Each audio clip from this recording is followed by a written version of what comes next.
Hello everyone, as you all know, this is Niharika Tiwari. So guys, we're back with another video related to a series of essentials of commerce, and in this part we are going to cover up next topic. तो इससे पहले वाले parts अगर आपने नहीं देखे हैं so please इसे चैनल की प्लेलिस्ट में जाके जरूर चेकआउट करेंगे। आज हम नेक्स्ट टॉपिक के साथ मूव ऑन करने वाले हैं। टेलीग्राम इंस्टाग्राम में ज्वाइन कर सकते हैं। टेलीग्राम ग्रुप है commerce group SWNT। So without any further delay let's start this video. So now guys, in this video we are going to discuss this topic, that is key technologies for B2B। ठीक है, B2B के लिए कौन कौन सी की technologies हैं जो हम यूज करते हैं वो हम डिस्कस करेंगे। इससे पहले वाला जो पार्ट था जिसमें हमने डिस्कस किया था कि एप्लीकेशंस क्या है, तो काफी हद तक ये ना आपका एप्लीकेशन से के पॉइंट से ही रिलेटेड है कि वहां पे कौन कौन से सॉफ्टवेयर हम यूज करते हैं B2B में। सिमिलरली कौन कौन सी टेक्नोलॉजीज हम यूज करते हैं बिजनेस टू बिजनेस में। ठीक है, तो ये मुझे टॉपिक जो है आपका सिलेबस का ऑलमोस्ट सेम ही लगा और ऑलमोस्ट सेम ही चीजें हैं भी यहाँ पे। तो बिजनेस टू बिजनेस ट्रांजेक्शन में हमें पता है क्या होता है। बिजनेस टू बिजनेस, एक बिजनेस दूसरे बिजनेस से क्या कर रहा है, ट्रांजेक्शन कर रहा है। मीन्स इसने ऑर्डर प्लेस किया, ये उसको सप्लाई कर रहा है। ठीक है, एक बिजनेस दूसरे बिजनेस से डीलिंग कर रहा है। जैसे मैन्युफैक्चरर है, कोई चीज बनाता है, और जो जैसे कल का एग्जाम्पल भी लिया था, मान लो कि आप जो हो वो जो है कुछ पार्ट्स बनाते हो। ठीक है, ऑटोमोबाइल्स के कुछ पार्ट्स बनाते हो, और मैं जो हूँ मान लो मेरा जो बिजनेस है मैं क्या बनाती हूँ, स्कूटी बनाती हूँ, ठीक है, बाइक बनाती हूँ मान लो। तो मुझे कुछ पार्ट्स चाहिए होंगे। ठीक है, जैसे कि मुझे मान लो टायर चाहिए या फिर जो भी वगैरह कुछ भी चाहिए, तो वो मैं आपके बिजनेस से ऑर्डर कर सकती हूँ जो आप पार्ट्स बना रहे हो। ठीक है, आप बनाते हो टायर वगैरह बनाते हो, ब्रेक्स वगैरह बनाते हो, तो मुझे जो भी चाहिए होगा मैं आपसे ऑर्डर कर लूँ। तो ये क्या हो रहा है, एक बिजनेस का दूसरे बिजनेस से ट्रांजेक्शन हो रहा है। तो बेसिक क्या है, एक्सचेंज हो रहा है प्रोडक्ट और सर्विसेज का या इन्फॉर्मेशन का between business rather than between business and consumer. यहाँ B2C की बात नहीं हो रही, यहाँ B2C की, बिजनेस से कंज्यूमर की बात नहीं हो रही, यहाँ पे B2B की बात हो रही कि एक बिजनेस दूसरे बिजनेस के साथ क्या कर रहा है, एक्सचेंज कर रहा है चीजों को। Several key technology play essential role in facilitating on optimizing B2B operation। इसलिए जो B2B के ऑपरेशन है, जो काम है, उसको आसान बनाने के लिए बहुत सारे टेक्नोलॉजी हम यूज करते हैं। वो टेक्नोलॉजी कौन कौन सी है वो हम देखने वाले। तो पहला है आपका enterprise resource planning ERP system.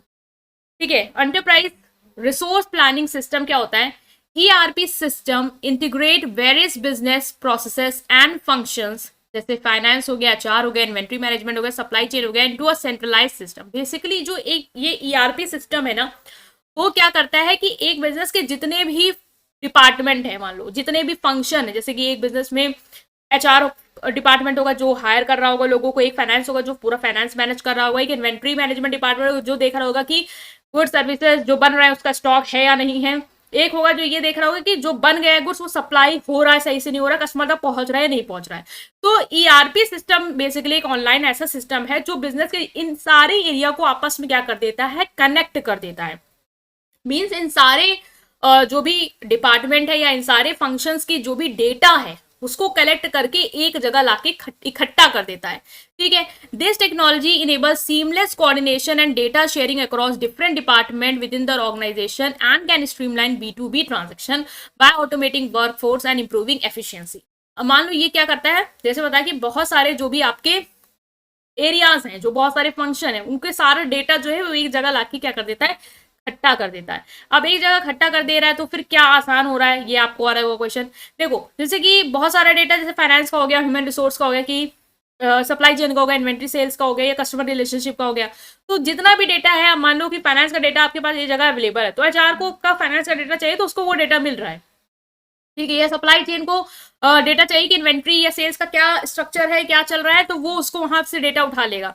तो हमें अलग अलग डिपार्टमेंट के पास जाके उसकी रिपोर्ट्स लेने की जरूरत नहीं है। एक ऐसा प्लेटफॉर्म है जहां पे सारा डेटा ऑटोमेटिकली आपको एक जगह मिल रहा है, जिसके बेसिस पे आप डिसीजन ले सकते हो।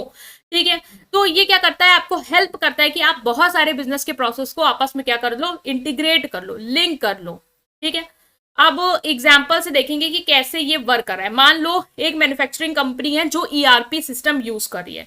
एक कस्टमर के पास, अब सेल्स का देखना, सेल्स से रिलेटेड इंफॉर्मेशन, कस्टमर ने एक ऑर्डर प्लेस किया कंपनी की वेबसाइट के थ्रू, तो ERP सिस्टम ऑटोमेटिकली क्या करेगा, देखेगा कि कितना इन्वेंट्री, अब उसके पास तो सारा डेटा है कि इन्वेंट्री का भी डेटा है, उसके पास तो सेल्स का भी डेटा है, उसके पास तो फाइनेंस का भी डेटा है। तो सबसे पहले जैसे ऑर्डर प्लेस हुआ वो देखेगा जाके कि इन्वेंट्री लेवल कितना है मेरे पास, ठीक है। और जैसे इन्वेंट्री लेवल चेक करेगा उस हिसाब से वो प्रोडक्शन शेड्यूल कर देगा कि इतने समय तक आपको प्रोडक्शन जो है वो करना पड़ेगा, ठीक है। अगर उसने देखा कि प्रोडक्ट स्टॉक पे नहीं है तो ईआरपी सिस्टम क्या करेगा, परचेज ऑर्डर जनरेट कर देगा कि सप्लायर को बता देगा कि आप बनाना शुरू करो, ठीक है। सप्लाई ऑर्डर क्या करते हैं, एक तरीके से जनरेट कर देगा कि आप ये ऑर्डर आया है, इसके लिए आपको क्या करना है, बनाना पड़ेगा सामान को।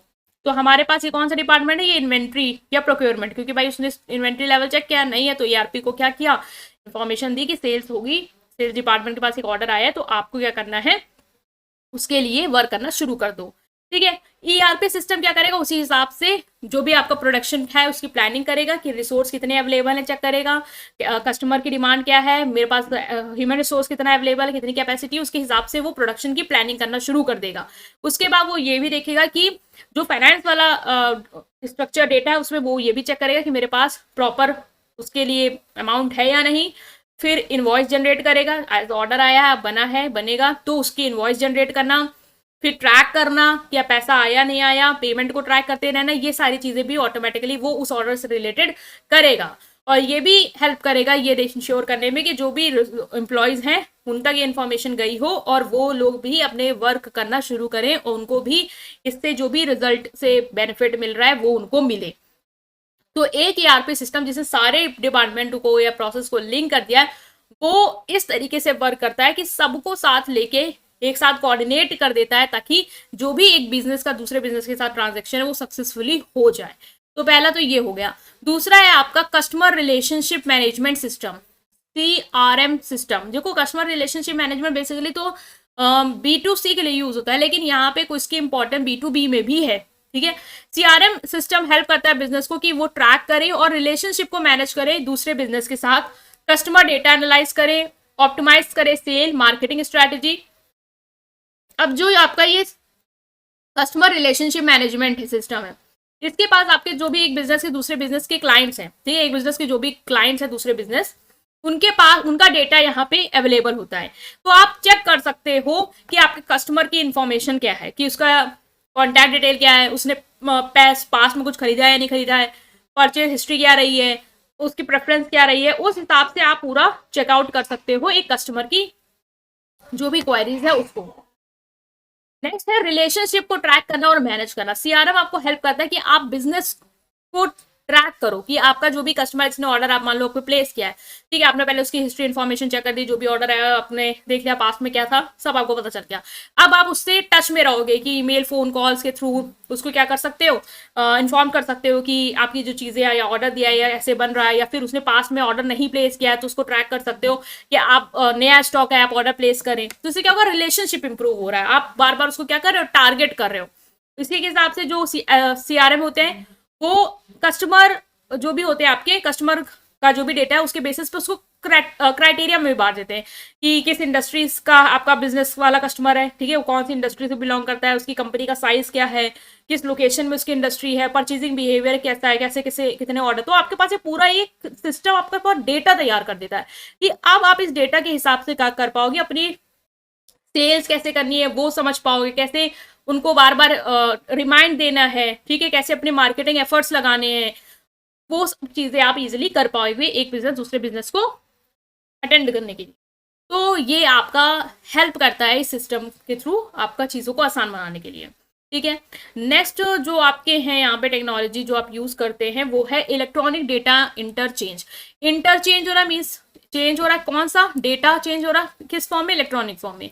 मीन्स EDI आपको हेल्प करता है कि जो भी इलेक्ट्रॉनिक एक्सचेंज है बिजनेस के डॉक्यूमेंट, जैसे आपने परचेज ऑर्डर है आपने दूसरे जिसने प्लेस किया उसको शेयर कर सकते हो, इनवॉइस दे सकते हो कि आपकी इनवॉइस ये, शिपिंग नोटिस बता सकते हो कि ये नोटिस है आपके यहाँ इतने तारीख को पहुंच जाएगा, ये निकल चुका है, ठीक है, वो एक बिजनेस दूसरे बिजनेस के साथ शेयर कर सकता है इन टूल्स के through, that is electronic data interchange, ठीक है। This technology eliminate manual process, अब आपको लिख के देने की जरूरत नहीं है, एरर नहीं होगा, भाई मशीन कर रही है वो सारी चीजें, और इजिली इंफॉर्मेशन जो है दूसरे बिजनेस तक पहुंच जाएगी जो भी उसका डेटा है ट्रैकिंग पे वो डॉक्यूमेंट्स के regarding. Next is supply chain management system. Supply chain management system हमने इससे पहले भी पढ़ा था कि एक